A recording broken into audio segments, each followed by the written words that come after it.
뉴스룸을 시작합니다. 오늘 나온 코로나19 확진자는 197명. 이 가운데 국내 감염은 188명입니다. 나흘째 세 자릿수를 이어갔습니다. 그리고 그 중심에는 사랑제일교회가 있습니다. 이 교회와 관련한 확진자가 벌써 300명을 훌쩍 넘었습니다. 특히 조금 전엔 전광훈 목사도 확진 판정을 받은 걸로 확인됐습니다. 지난 15일 광화문 집회에 나간 전 목사는 마스크를 쓰지 않고 연설을 했습니다. 광화문 집회가 코로나19 확산의 화약고로 떠오른 겁니다. 먼저 이상화 기자입니다. 전광훈 목사는 선별진료소가 아닌 관악구의 일반 병원에서 코로나19 검사를 받았습니다. 결과는 확진이었습니다. 이틀 전 자신이 한 말과는 전혀 다른 결과가 나온 겁니다. 나는 열도 안 올라요. 나는 병에 대한 증상이 전혀 없어요. 그런데 전광훈 목사를 격리 대상으로 정했다고 통보를 했습니다. 이놈들이. 지난 15일 대규모 인원이 모인 광복절 집회에 참가한 지 이틀 만입니다. 광복절 집회엔 수만 명이 몰렸습니다. 전 목사는 마스크도 쓰지 않고 연설했습니다. 지금부터 또 15일 동안 저는 직구상에만 처박혀 있으라고 합니다. 저는.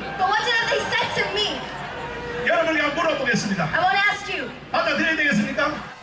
단상 위에 올라서 여러 명과 이야기를 나누고 악수를 하는 모습도 보입니다. 방역당국은 비상이 걸렸습니다. 광화문 집회엔 사랑제일교회 교인들도 참석했습니다. 모두 코로나 진단검사가 필요한 사람들인데 격리 대신 사람들이 많이 모이는 집회에 나간 겁니다. 전북 군산의 60대 여성은 사랑제일교회에서 숙식을 하다 광화문 집회에 참석했고 오늘 양성 판정을 받았습니다. 집회에 참석할 당시에는 별다른 증상이 없었던 걸로 파악됐습니다. 한 유튜브 방송에는 당시 집회에 참석한 참가자들 모습이 담기기도 했습니다. 버스 안에서 마스크도 없이 다닥다닥 붙어 앉아 함성까지 지릅니다. 대한민국 살리자! 방역당국은 역학조사와 GPS를 통해 교인의 집회 참석 여부를 추가로 확인하고 있습니다. 집회의 노출 위험성이 커진다고 판단을 하게 되면 전수에 대해서 검사를 공고하는 등 검사에 대한 범위나 이런 부분들을 확대할 계획입니다. 사랑제일교회 확진자는 300명을 넘었습니다. JTBC 이상화입니다. 현장 취재기자를 연결해서 지금 전광훈 목사가 어디 있는지 알아보겠습니다. 윤영탁 기자가 나가 있는데요. 윤 기자, 지금 나가 있는 곳이 병원이 아니고 사랑제일교회죠? 왜 그렇습니까? 네, 전광훈 목사는 확진 판정을 받은 이후에 제 뒤로 희미하게 보이는 저 교회 건물 안에 마련된 개인사 사택에 머물고 있던 것으로 확인됐습니다. 저희 기자와 잠깐 통화가 됐는데요. 특유의 허스키한 목소리가 났고 또 차분하지만 다소 힘겨운 톤이었습니다. 저희가 현장에서 취재를 하던 중에 약 1시간 전쯤 성북구 보건소의 앰뷸런스가 이곳에 도착을 했는데요.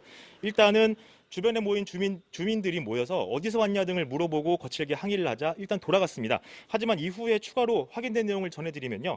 그 차가 저희가 있는 곳과 다른 경로를 통해서 교회로 들어가서 전광훈 목사를 데리고 나온 것으로 확인이 됐습니다. 일단 그 내용은 잠시 후에 다시 전해드리고요. 또 제가 서 있는 이곳은 교회와는 좀 거리가 있는데요. 이 방역 당국이 교회 주변을 삼엄하게 통제를 했기 때문에 더 이상의 접근이 어렵습니다. 통상 자가격리 중에 확진 판정을 받으면 병상이 배정된 직후 이동을 하게 됩니다. 예. 곧바로 이송을 해야 되는데 이송이 좀 지연된 이유가 있습니까? 혹시 취재된 게 있으면 좀 전해주시죠. 네, 저희 취재 결과 전 목사가 대치를 하면서 사택 안에 머물고 있었던 이유는 방역 당국과 협의를 하고 있었기 때문인 것으로 알려졌습니다.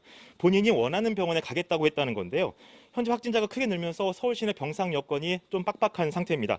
일단 성북구 보건소는 절차에 따라서 병상을 배정한 걸로 알려졌고요. 조금 전 목사가 구급차를 타고 교회를 빠져나간 겁니다. 그런데 이 방역 당국이 배정한 교회로 갔는지 아니면 전 목사가 원하는 병원으로 갔는지는 추가 확인이 필요해 보입니다. 전 목사는 구급차를 타러 가면서도 마스크를 쓰지 않고 턱에 걸친 모습이었고요. 또 전 목사의 부인 역시 확진 판정을 받은 것으로 방금 확인됐습니다. 예, 알겠습니다. 지금 그럼 어느 병원으로 갔는지는 확인이 안 되는 상황이네요. 교회 측과 전 목사의 변호인단이 자가격리 대상자도 아니라고 했는데요. 기자회견 몇 시간 만에 확진 판정을 받았다는 거네요, 그럼? 그렇습니다. 전 목사 측 변호인단은 기자회견이 오늘 오전에 있었습니다. 자가격리 의무 위반, 또 역학조사 방해 등 전 목사를 향해 있었던 혐의를 모두 부인하고 반박을 한 내용이었는데요. 그런데 불과 몇 시간 만에 확진 판정을 받은 겁니다. 네. 지금 전 목사는 다시 구속 여부를 가릴 심사도 앞두고 있었잖아요. 이건 어떻게 처리되는 겁니까? 네, 맞습니다. 지금 현재 중앙지법에서 피고인 중에 확진자가 나오는 건 전례가 없는 일입니다. 따라서 당장 정 목사 또 그의 보석 취소 여부를 결정하기 위한 재판도 열리기 어려운 상황인 것으로 보이는데요.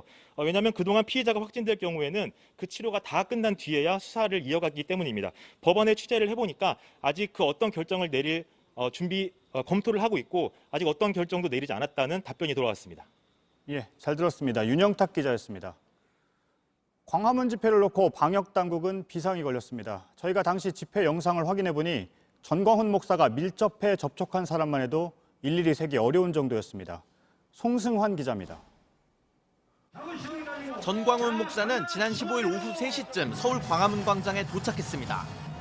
박찬종 변호사가 무대에서 발언하는 동안 전 목사는 좁은 천막 아래서 여러 사람에 둘러싸여 차례를 기다렸습니다. 그동안 전 목사는 주변 사람들과 수시로 대화하고 주먹으로 인사도 나눕니다. 바로 옆에 있는 남성은 마스크를 턱에 걸쳤습니다. 전 목사의 연설 차례가 되자 관계자의 손을 잡고 무대로 올라갑니다. 마이크를 잡은 전 목사는 마스크를 벗고 연설을 시작합니다. 그 옆에 선 김경재 전 자유총연맹 총재는 마스크를 턱에 걸치고 있는데 연설을 마무리할 땐 전 목사의 손을 잡고 머리 위로 들어 보입니다. 사회자인 유튜버 손성대 씨와 통역사 양모 씨도 마스크를 쓰지 않은 채 무대 위에 함께 있었습니다. 연설을 마치고 무대를 내려올 때도 전 목사는 마스크를 쓰지 않은 채 관계자들의 손을 잡았습니다. 차량까지 수백 미터를 걸어가는 동안 전 목사는 인파와 인사를 나누고 손을 잡기도 했습니다. 사랑제일교회 측은 오늘 오전 기자회견에서 전 목사가 집회에서 연설을 한 뒤엔 계속 집에 있었다고 주장했습니다. JTBC 송승환입니다. 사랑제일교회는 광화문 집회 참가자에게 검사를 받지 말라는 권유까지 한 걸로 알려졌습니다. 안 그래도 참가자들을 정확하게 특정하기 힘든데 이렇게 되면 방역이 더 어려워질 수 있는 겁니다. 그래서 휴대전화 기지국을 통해 추적을 해야 한다는 주장까지 나오고 있습니다. 정지우 기자입니다. 어떡하려고 합치더라고. 어떡하려고. 무슨 문제네. 3일 후에 가셔. 3일 후에 가셔요. 정광훈 목사님 지도가 있어 나만 알려주잖아요. 그러니까 목사님 거기 저기 해주지 마시고 그냥 집에서 감기 몸살약 사랑제일교회 관계자가 교인과 나눈 대화의 일부입니다. 15일 광화문 집회에 참가하기 전에는 코로나19 진단검사를 해서는 안 된다고 설득하는 내용입니다. 오늘 한 라디오 프로그램을 통해 코로나19 확진 판정을 받은 교인의 아들 A씨가 공개했습니다. 대화 내용이 공개되면서 교회 측이 방역당국의 추적을 방해한 것 아니냐는 비판과 논란이 커지고 있습니다. 문제는 이런 사례가 더 있을 가능성이 있다는 점입니다. 지난 주말 집회 참석 인원은 주최 측 추산 5만 명인데다 경찰 추산만 하더라도 1만 명 정도 됩니다. 불특정 다수를 상대로 동시다발 접촉면이 발생한 만큼 대규모 집단 감염으로 이어질 수도 있습니다. 특히 앞선 사례처럼 증상을 숨기거나 선제적으로 검사에 응하지 않을 경우 감염 경로도 모른 채 지역사회로 전파될 가능성도 배제하기 어렵습니다. 일각에선 이태원 클럽 감염 때처럼 집회 장소에 모여있던 사람들을 추적하기 위해 휴대전화 기지국 정보를 활용하는 등의 강제 수단을 동원해 추적해야 한다고 지적합니다. JTBC 정재우입니다. 전광훈 목사는 엿새 전에는 법정에도 나갔습니다. 빨리 전 목사를 상대로 조사를 해서 언제 어디에서 감염된 것인지 확인을 해야 하는 이유이기도 합니다. 오선민 기자입니다. 전광훈 목사는 집회에서 특정 정당을 지지해달라고 호소한 혐의 등으로 재판을 받고 있습니다. 불과 엿새 전인 이달 11일에도 법정에 나왔습니다. 내가 주로 광화문에서 연설한 연설 내용이 기자님들이 한번 재판 한번 해봐요. 그게 선거법 위반이 되는지 안 되는지. 이날 증인으로 나온 김용민 평화나무 이사장에게 반말로 고함을 지르다 재판장에게 제지를 당하기도 했습니다. 전 목사가 언제 코로나19에 감염됐는지 역학조사가 필요한데 감염된 뒤 법정에 나왔을 가능성도 배제할 수 없습니다. 전 목사는 오전 10시부터 오후 6시까지 법정에 머물렀습니다. 마스크는 쓰고 있었습니다. 당시 재판은 소법정에서 열렸습니다. 법원은 모든 출입구에서 드나드는 사람의 체온을 잽니다. 전 목사가 이를 통과해 들어왔기 때문에 지난 11일엔 열이 높지 않았을 것으로 보입니다. 전 목사는 그간 코로나를 가볍게 생각하는 발언들을 해왔습니다. 야외에서는 감염되는 사실이 전혀 없다는 사실입니다. 할렐루야! 하나님은 각종 병에서 우리를 고쳐주신다. 두 손을 모아내 설령 안 고쳐도 괜찮아요. 왜? 우리의 목적지가 하늘나라입니다. 전 목사의 다음 재판은 오는 24일로 잡혀 있습니다. 미뤄질 가능성이 큽니다. 형사재판에선 피고인이 공판기일에 나와야 하는데 전 목사는 치료 때문에 출석할 수 없기 때문입니다. 전 목사를 담당하는 재판부도 내일 법원에 나오지 않습니다. 자택에 머물며 방역당국의 역학조사 결과를 지켜보기로 했습니다. JTBC 오선민입니다. 전광훈 목사가 나간 광화문 집회는 사실상 법원이 허용을 해주면서 열릴 수가 있었습니다. 서울시가 금지한 일파 만파란 보수단체의 집회를 법원이 열 수 있게 해줬고 이 집회에서 전 목사는 연설까지 했습니다. 그렇다면 법원이 이렇게 판단한 이유가 무엇이고 근거는 충분했는지 법조팀의 이지혜 기자와 따져보겠습니다. 네, 이 기자, 법원이 제시한 이유는 뭔가요? 네, 서울행정법원의 판단 근거는 크게 두 가지입니다. 100명 규모이고 1m 이상 떨어져 사회적 거리를 지키기에 어려움이 없을 걸로 보인다는 것, 또 9시부터 밤 9시까지로 신고돼 있지만 실제로는 너댓 시간 예정된 걸로 보인다는 것이었습니다. 예, 결과적으로 보면 법원의 예상은 빗나간 것 아닌가요? 네, 문제는 법원이 이런 상황을 예상할 수 없었을까입니다. 저희가 온라인에서 쉽게 검색할 수 있는 일파만파의 지난 집회 현장들을 확인해봤습니다. 인원도 많고 사람들이 다닥다닥 붙어 있었습니다. 예, 그러니까 신고한 인원보다 더 많이 모일 수가 있다는 걸 예상할 수가 있었다는 거죠? 네, 특히 일파만파는 독자적으로만 집회를 해오지 않았습니다. 우리 공화당이나 국본 같은 단체들과 연합하는 경우가 잦았습니다. 이른바 태극기 집회입니다. 이번에 집회 금지 명령을 받은 여러 단체들은 강행하겠다는 의사를 공개적으로 밝히기도 했습니다. 이들이 일파만파의 집회에 합류할 가능성은 충분히 예견할 수 있었습니다. 네. 법원이 제시한 이유를 보면요. 1m 이상 거리 두기를 지키기에 어려움이 없어 보인다. 이런 내용도 있는데요. 실제로 지켜왔던 단체입니까? 네, 이전 집회 장면들을 보시죠. 예. 코로나19가 급속히 확산되던 3월입니다. 참가자들이 가까이 밀착해 있습니다. 1m 거리 두기는커녕 나란히 앉거나 서 있는 이들도 많았습니다. 법원은 실제로는 너댓 시간만 집회를 할 거라 판단했지만 이전 집회들은 그렇지 않은 경우가 많았습니다. 이건 올해 1월 연합 집회 장면입니다.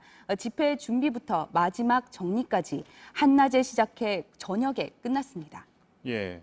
물론 법원도 집회 자유를 감안한 것이겠죠? 네, 법원은 일파만파의 집회 금지가 과잉 금지 원칙에 반한다고 했습니다. 미리 예단을 해서 집회의 자유를 막아서는 안 된다는 의미죠. 하지만 감염병 위기 상황입니다.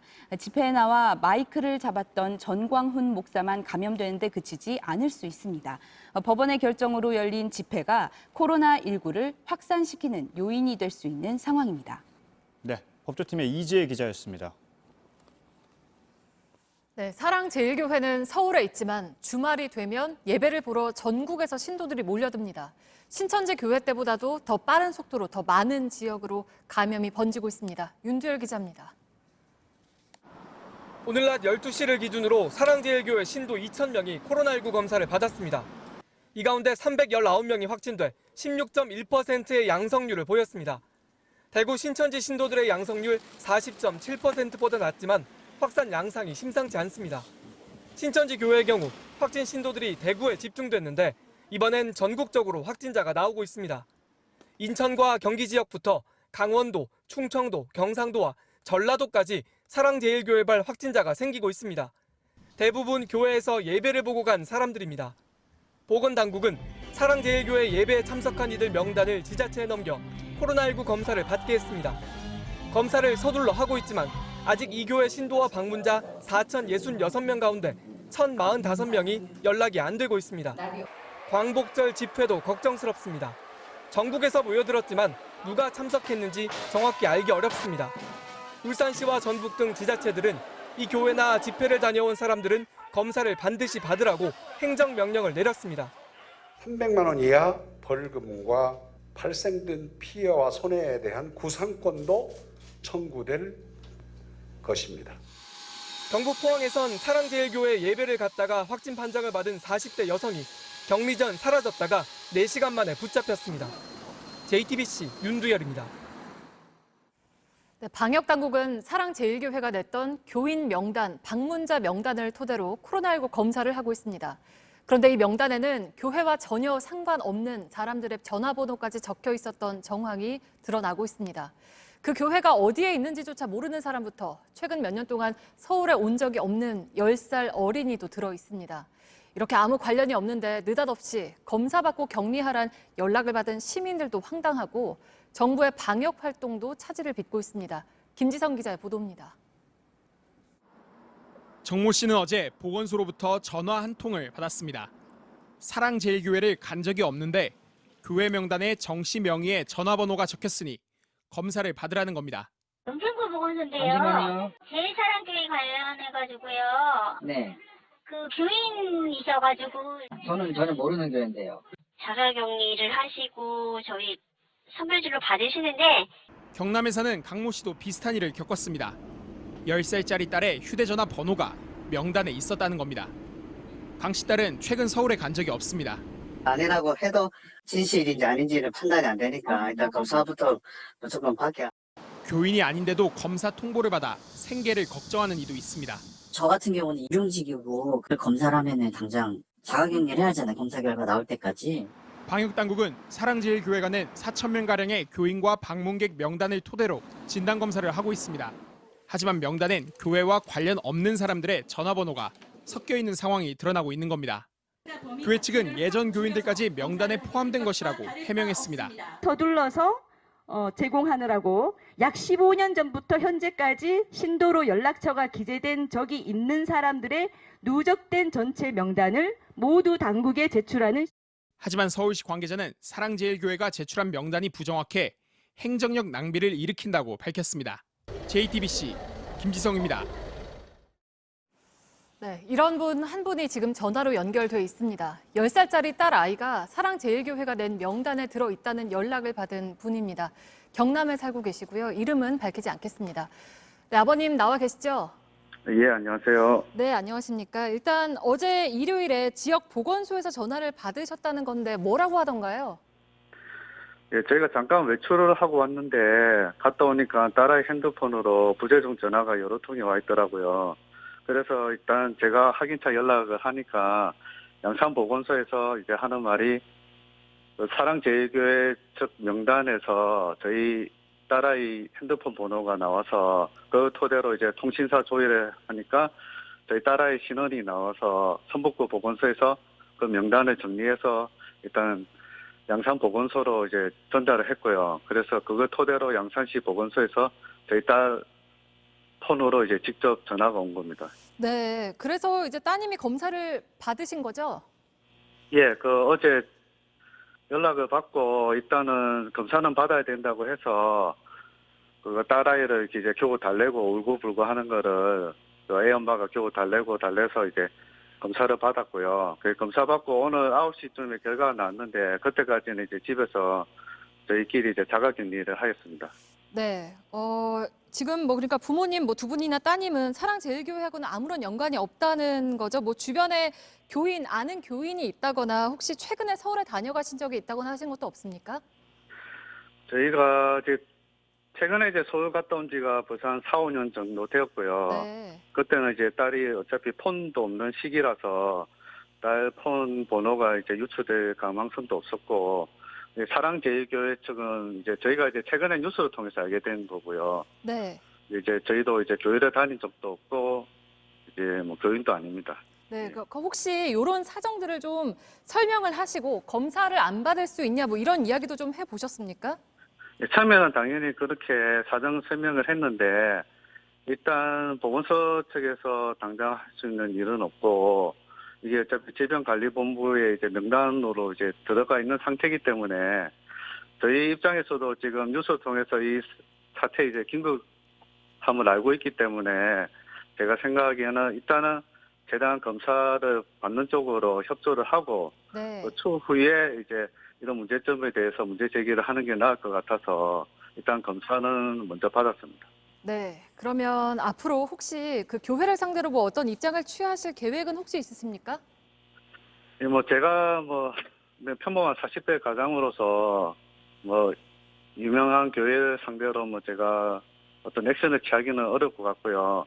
당장 지금 뭐 혹시나 뉴스를 듣고 계신 그 사랑제일교회 측 관계자분들이 이걸 듣고 있으면 최대한 방역 활동에 협조를 해서 이 사태를 빨리 해결했으면 좋겠습니다. 이게 코로나는 뭐 지난 6개월 넘게 모든 국민들이 알고 있다시피 누구나 걸릴 수 있지 않습니까? 근데 그 걸린 후에 어떠한 행동을 취하느냐에 따라서 이 문제가 길게 늘어날 수도 있고 짧게 빨리 해결할 수도 있는 부분이기 때문에 교인들이나 뭐 교회 관계자들 분들은 최대한 정부나 방역 당국에 협조를 했으면 제가 부탁드리겠습니다. 네, 알겠습니다. 아주 중요한 말씀까지 해주셨는데 오늘 말씀 여기까지 듣겠습니다. 고맙습니다. 예, 감사합니다. 네.